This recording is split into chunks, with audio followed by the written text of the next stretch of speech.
First, let's talk about basic general storage. Before you purpose or repurpose your first container, the very first question to ask is where in your abode will you store those supplies?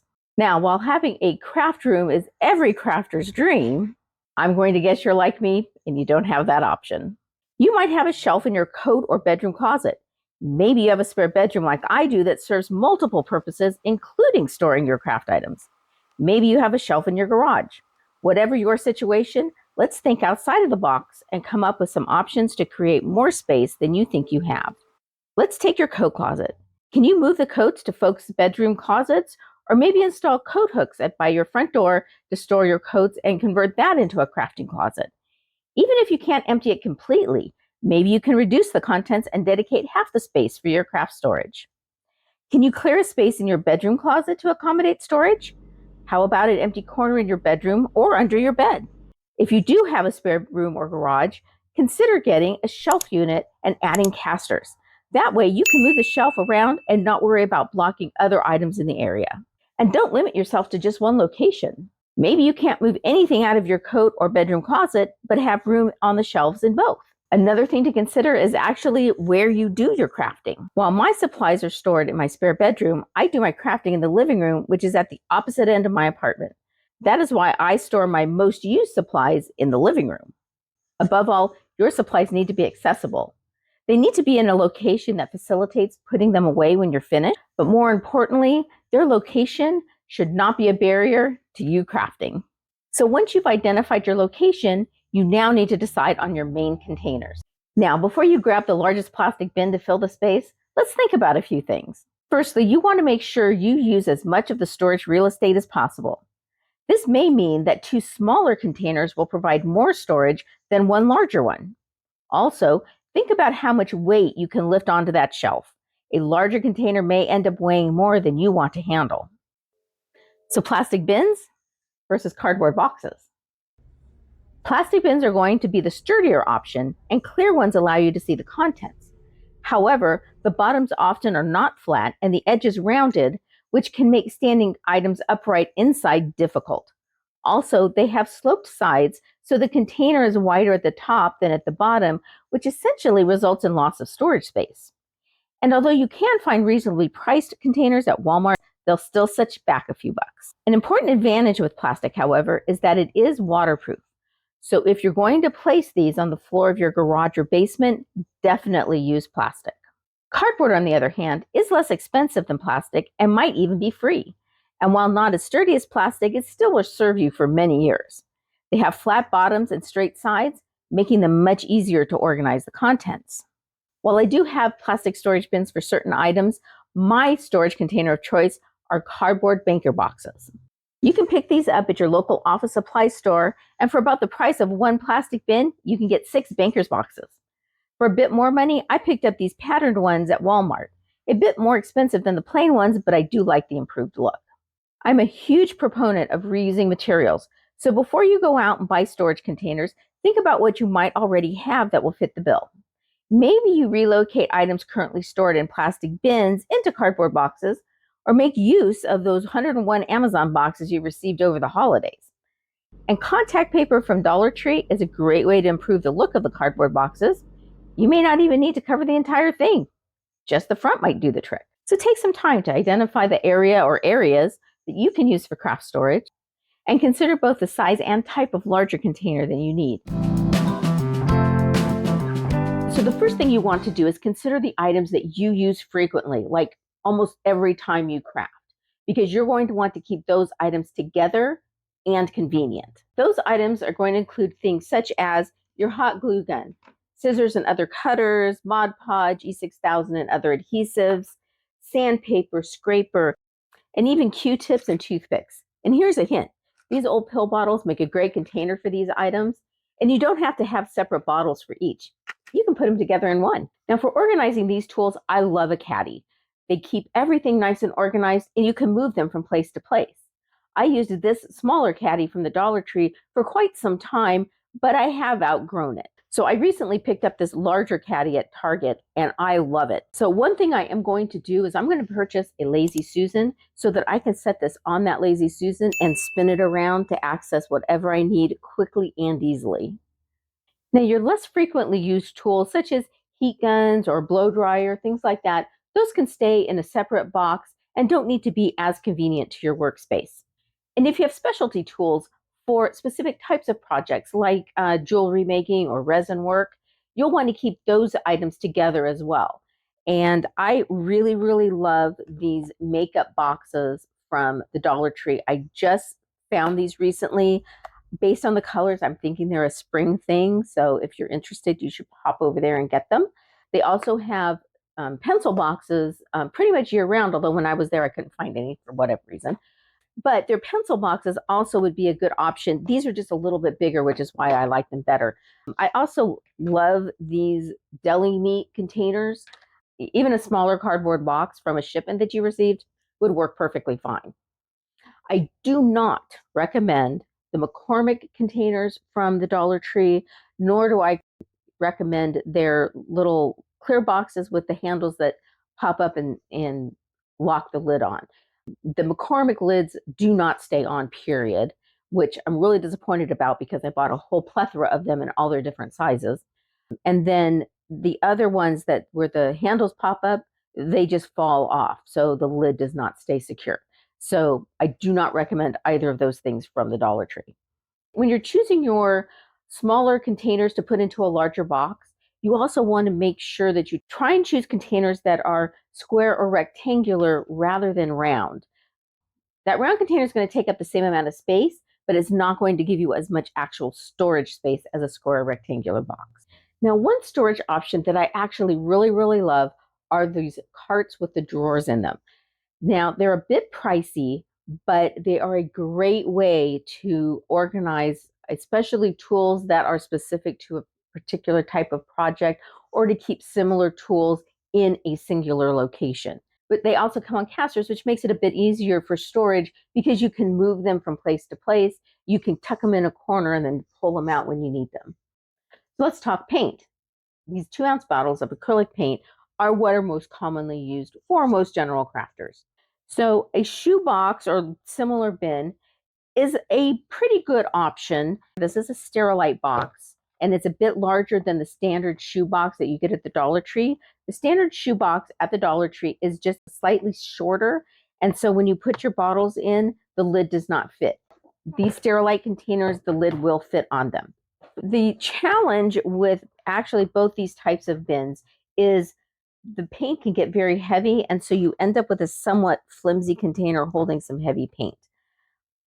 These larger bins, they all have this groove around the edge, so the bottles just won't, you can't get the bottles to sit up straight. I guess an option would be to put a piece of cardboard or something on the top of this so that everything would sit up straight. And that actually would not be a bad idea. This box here will fit inside one of those cardboard banker's boxes, which is my storage of choice. This, however, it doesn't fit inside of it, but what it actually does is it sits right on top of it like a shelf. So the downside is you cannot put the lid on, but you end up with some space underneath for additional storage. I actually did that for quite some time before I purchased this caddy. So I'm sure that you have seen these in the stores. They're about $20. Michael sells them. They're made by CraftSmart specifically to hold their 2-ounce bottles of paint. I pushed back against buying this for so long because I did not want to spend the 20 bucks.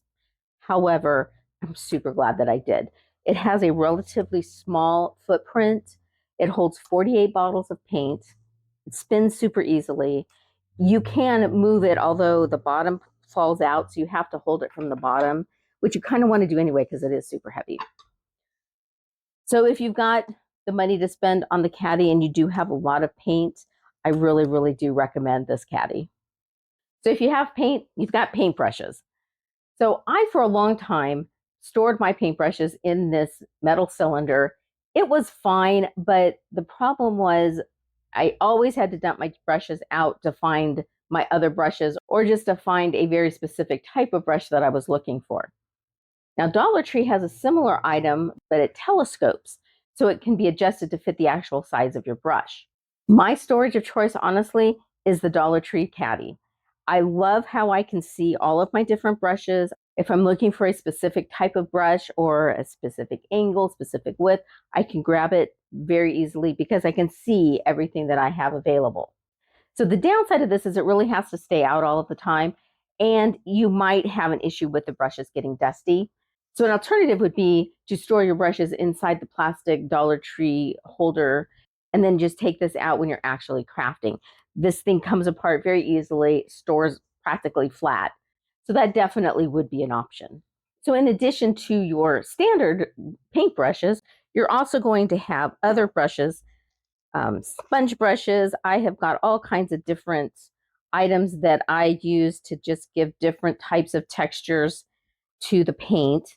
And I think that these makeup containers from the Dollar Tree that I mentioned earlier is a perfect way to store these types of brushes. And honestly, I don't even have an alternative. That's just get one of these and put your sponge brushes and stuff in them.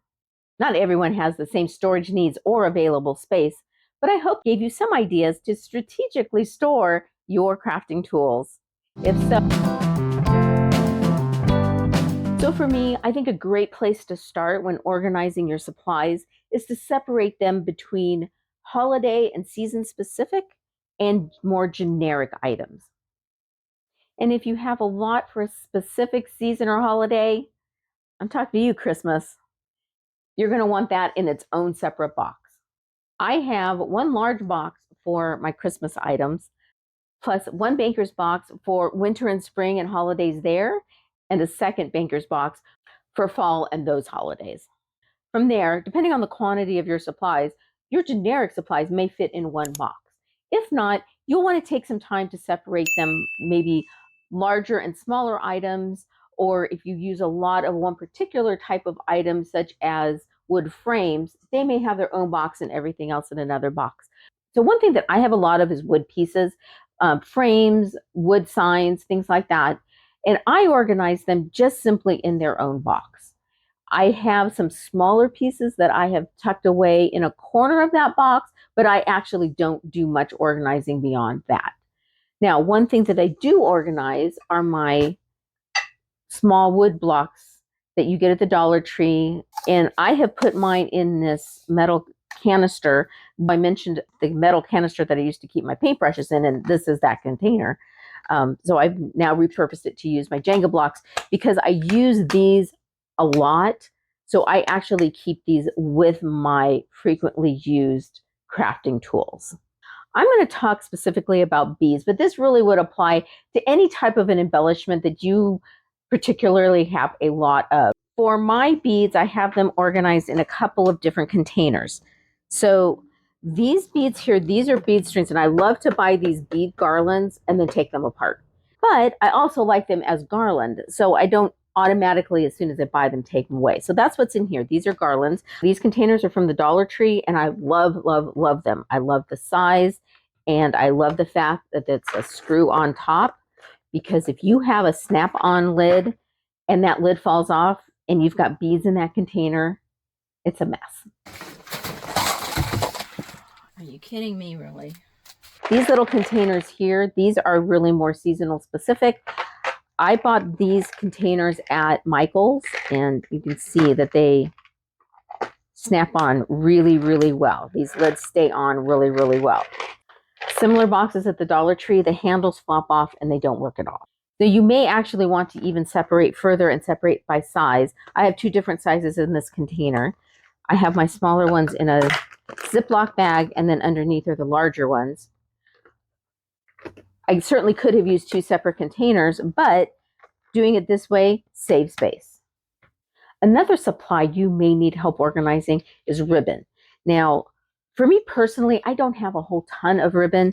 I keep holiday specific ribbon in with the holiday specific supply boxes, but my more generic ribbon, I just keep together in a separate box. However, a couple of storage ideas that I've seen on YouTube, I think are pretty clever. One of them is to just take a box from the Dollar Tree or wherever. This actually is from Target, but they have similar boxes at the Dollar Tree. A dowel rod, and you just run the dowel rod through the ribbon, and then the dowel rod sits in here. Now I think that there are baskets at the Dollar Tree that have holes on the side that are larger, and so the dowel doesn't like slide all around here, because obviously this is gonna fall out most likely. And if you do more project specific crafting, such as jewelry work or resin, you'll obviously want to keep all of those things together, tools and supplies. And then depending on the size of those boxes, you can put them all in one box all together. And I really, really love my rolling cart with drawers.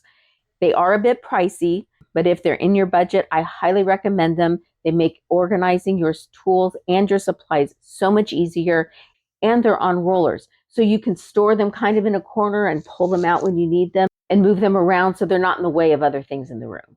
So whether you're organizing your supplies in a single box or in multiple boxes, knowing what supplies you have on hand and knowing where to find them are key steps to enjoying your crafting time. Thanks so much for watching, and I hope that you have a quality day. Items such as oh, damn it. And other items such as, what the heck is this called? Paper. Good God. Okay. Okay, why am I having such a hard time with the stupid sandpaper? Jeez. Not everyone has the same storage needs or space available. Really, Cinnamon? Not everyone has the same storage.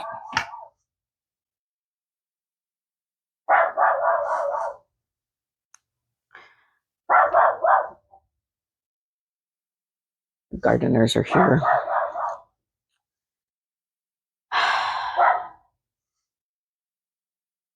Oh, and the blower is coming down the walkway, so that would not work well for the video either.